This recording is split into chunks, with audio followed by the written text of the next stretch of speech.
Uau, olha, eu sempre gosto de gravar vídeos falando sobre experiências, situações, oportunidade, tudo aquilo que o grande Criador do Universo, ele me dá a chance de viver, de experimentar.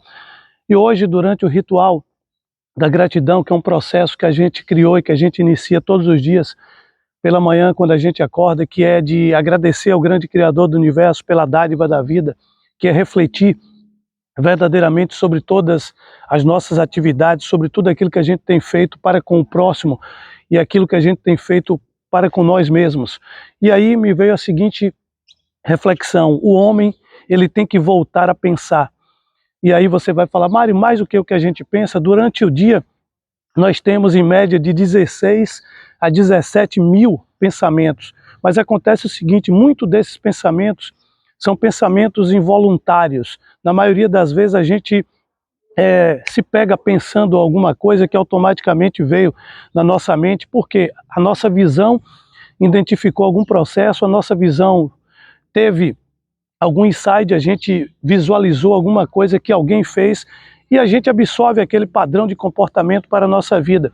E na maioria das vezes eu percebo que a gente nem hesita em fazer determinadas coisas, ou a gente nem reflete por quê eu estou pensando de determinada forma.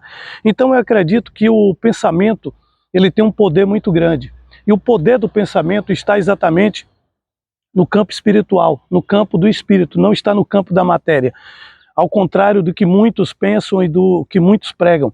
O poder tem pensamento, sim. E a partir do momento que você coloca esse pensamento em atividade, você vai produzir uma ação. E na maioria das situações da nossa vida, a gente vive situações que são direcionadas para a nossa vida por outras pessoas. E a gente tem que aprender a repensar, a gente tem que aprender o processo de desaprender. E isso é muito difícil. Por quê?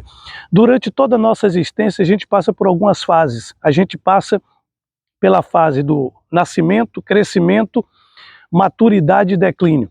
Durante o nosso nascimento, a gente é influenciado de maneira direta e indireta pelo conhecimento, pelo pensamento, pela formação de opinião dos nossos pais, dos nossos amigos, dos familiares. Durante a fase de crescimento, você é totalmente influenciado pelos seus professores, pelos seus amigos, pelo ciclo da sociedade onde você frequenta, e sem questionar você começa a exercitar determinadas práticas e você não questiona mais, porque aquilo já é automático, aquilo é como se fosse o correto, aquilo é como se fosse a melhor coisa a se fazer, mas você não questiona. Exatamente onde reside o problema. Tudo que a gente faz que a gente não questiona, a gente corre o risco de sofrer ações que a gente não sabe a consequência daquelas situações. Ou seja, existe um processo chamado causa e efeito. Se você quiser aprender mais sobre causa e efeito, eu indico para você que você possa estudar no livro Kybalion, que é um dos livros mais antigos que existe na Terra. E é um livro que fala sobre as leis universais, os processos que regem a vida humana. Então é o seguinte, eu tenho que meditar e refletir o seguinte: as coisas que eu tenho feito até hoje, onde elas me trouxeram? Aí a gente parte dessa premissa: caramba, se toda manhã eu levanto, eu faço determinadas atividades e até hoje, durante 10, 20, 30, 40, 50, 60 anos, eu não tenho um resultado favorável, eu não tenho um resultado positivo, significa que o caminho que eu estou trilhando, esse caminho está errado. Significa que eu tenho que mudar a minha forma de pensar. Consequentemente, mudando minha forma de pensar, eu vou mudar o meu comportamento. Mudando o meu padrão de comportamento, eu vou mudar o meu sentimento. E aí as coisas vão passar a fluir. Porque existe uma cadeia de pensamento gera o sentimento e depois o sentimento gera ação. Aí eu conheço várias pessoas que elas têm um sentimento de procrastinar. Tudo na vida delas é para amanhã, como se o hoje não existisse. É um equívoco muito grande. A gente deve sim planejar, a gente deve sim criar planos, a gente deve sim sonhar com o futuro, mas a gente deve especialmente viver o presente. Para mim, o aqui e o agora é uma dádiva maravilhosa, ao qual nós temos a possibilidade de sermos melhores, de vivermos melhores, de corrigirmos os erros do passado. devido aos nossos pensamentos ou à falta dele. Por quê? Se você faz alguma coisa sem pensar, você não refletiu. Então, simplesmente você está replicando o que alguém já fez. Se nós analisarmos a nossa sociedade, principalmente a sociedade brasileira, os nossos pais, eles falam, olha, eu faço isso porque os meus avós ensinaram para os meus pais assim.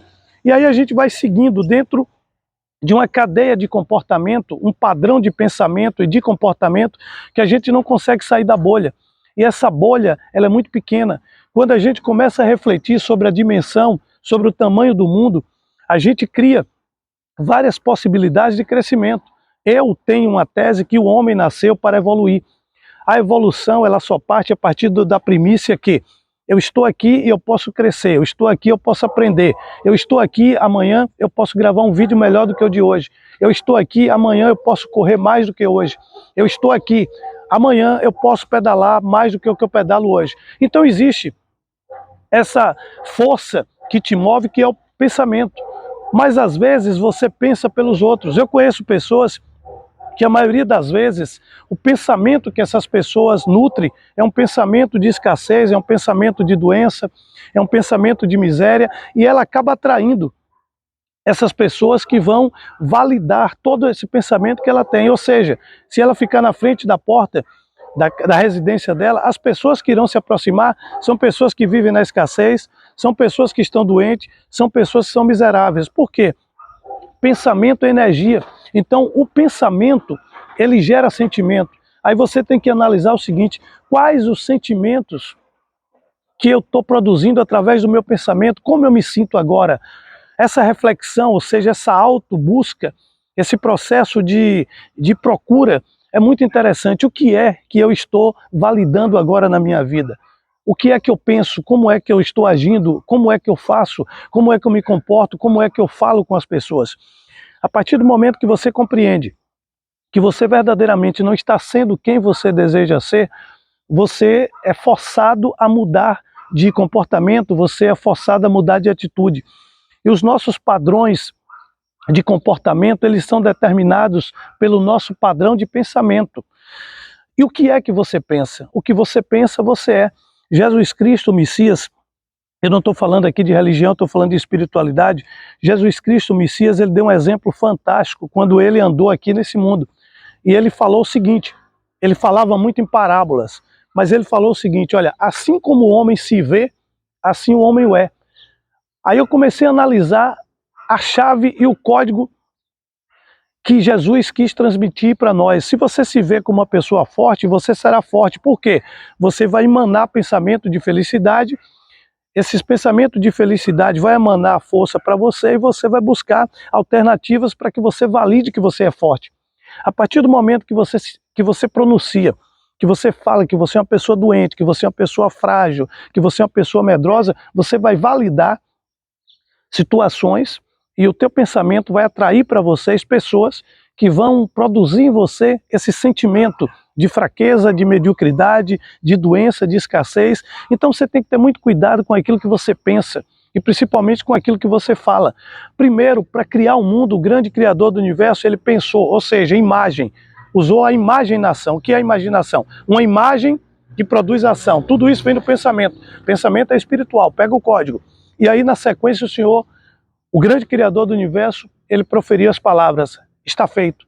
Então, a partir do momento que você declara situações na tua vida, é impossível voltar atrás. Quando você resolve se unir com uma mulher e você resolve casar, evidentemente que você procura um padre, porque você acha que o padre tem autoridade de validar esse casamento, ou consequentemente você vai procurar um juiz de direito para, perante as leis humanas, você se tornar alguém casado, ou seja, marido e mulher. E aí o juiz vai declarar que vocês estão casados. Você já parou para pensar que não existe nada de muito especial em tudo isso? Ou seja, apenas uma palavra, declaração. Se o juiz não declarar, você não está casado.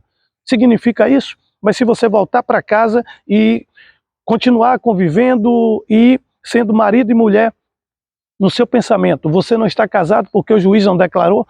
Então o poder está em você, o poder não está nas outras pessoas. O problema é, nós terceirizamos o poder de pensar. É muito difícil pensar. Há anos no Brasil principalmente, a Rede Globo vem manipulando as informações, vem mentindo descaradamente para as pessoas e, de um modo geral, a mídia, ela é paga para mentir. A mídia é paga para influenciar. A mídia, ela pega um bandido e transforma em um mocinho. E pega o mocinho, uma pessoa do bem, e transforma em um vilão. Então a gente tem que pensar para que a gente não possa cometer o pecado de acusar a pessoa simplesmente porque alguém pensou que poderia acusar aquela pessoa. A gente não pode cometer o pecado de nos acusar, porque eu falo sempre, no passado eu não sabia, eu não tinha o conhecimento que eu tenho hoje. O livro do Cabalho se revelou, se apresentou na minha vida uns 6, 10 anos atrás. Então, de 10 anos para cá, eu tive um crescimento muito exponencial, maior do que o crescimento que eu tive durante toda a minha vida. Mas por quê? Eu fui conduzido a um processo de procura. Eu comecei a buscar, eu comecei a ter dúvida, eu comecei a ter vontade e sede de conhecimento. Eu falo sempre, o homem ele só se liberta a partir do momento que ele deixar nascer dentro dele uma sede incansável, incessável de conhecimento. Assim como você bebe água todos os dias, assim como você se alimenta, assim como você dorme para alimentar o teu sono, para você poder recarregar suas energias do seu corpo e da sua mente. Você precisa também ter uma sede de conhecimento. Para quê? Para que você possa se libertar e você aprenda a pensar da maneira certa. Você tem que aprender a pensar por você mesmo. Caramba, eu vou fazer isso porque a maioria está fazendo, ou eu vou fazer porque é o melhor para mim. Cada pessoa tem um sonho, cada pessoa tem um projeto, cada pessoa tem um estilo de vida. E você não pode pensar pelos outros, você tem que pensar para você. Existe um momento na vida que o egoísmo ele se faz necessário. Por quê? Às vezes você é alguém muito bondoso, você quer tudo para todo mundo, mas você tem que perguntar o seguinte: as pessoas querem viver na vibe que você vive? As pessoas querem ser livres como você é? As pessoas querem ser felizes como você é? As pessoas querem cumprir princípios como você cumpre? Então não adianta. A salvação ela é individual, assim como a felicidade também é um processo individual. Cabe a você usar o poder, usar a força do seu pensamento para cada dia se tornar alguém melhor. É uma sacada que eu deixo para você. Não use seu pensamento para competir com ninguém, não use seu pensamento para querer ser melhor do que ninguém. Apenas use o poder do seu pensamento para que você seja melhor do que você foi hoje. Use o seu pensamento para você evoluir 1% a cada dia. Leia um livro novo, pedale 1 quilômetro a mais, pense de uma forma mais eficiente, pense positivamente para que as coisas possam acontecer de uma maneira positiva. Pega esse código e abraça para a vida. Sucesso sempre. Uau!